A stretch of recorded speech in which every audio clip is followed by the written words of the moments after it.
Thanks to a sponsorship from Parkview Physicians Group and Three Rivers Federal Credit Union. Once a week on Insight, we spotlight an upcoming community event we think you want to know about. Today, we're talking about an event at the Allen County Public Library tomorrow night. It's at the Downtown Public Library. I'm here with Emily. You lost a son to suicide in 2012, so that's been 7 years ago now. Yes. I was doing the math in my head. Yes. And you have used a tragic event in your life to spread hope to other parents. Yes. Tell us why. Well, the first year that my son, after he died, I told everybody he died by complications of diabetes. I didn't want to say what he really died from, and he took his life. And it's a stigma, it's a shame that's really hard on parents or loved ones, anybody who's surrounding that person who died by suicide. So I have a heart just to provide a place to open up the conversation, that we can talk about it by me sharing my story. Anybody in attendance can come and ask questions. No question is off limits, because I didn't have that support. And when you isolate, it makes it worse, and the shame, and you just feel really, overwhelmed by it. Absolutely. You sent me some pictures of Daniel.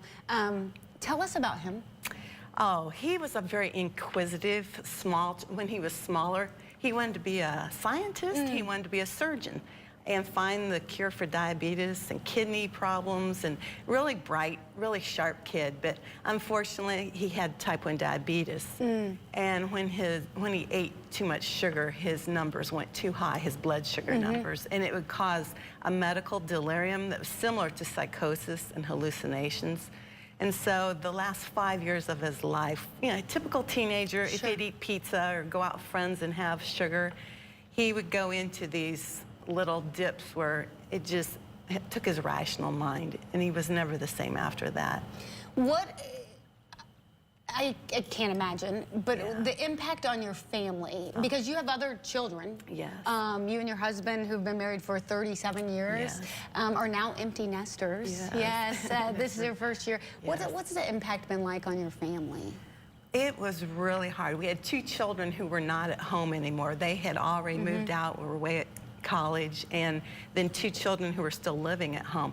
So it impacted each one a little bit different, but to say it shattered us is not an understatement.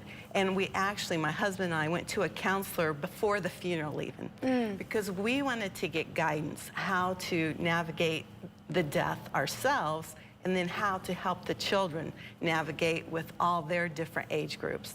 And so, we just learned right away to just give each other the space and the grace to grieve differently. And I think that has helped our family stay together, but it's just really hard for all the kids to process it. How wise of you, because so many people don't do that. They don't seek help until there's been so much divisiveness that it's really too late to get that help.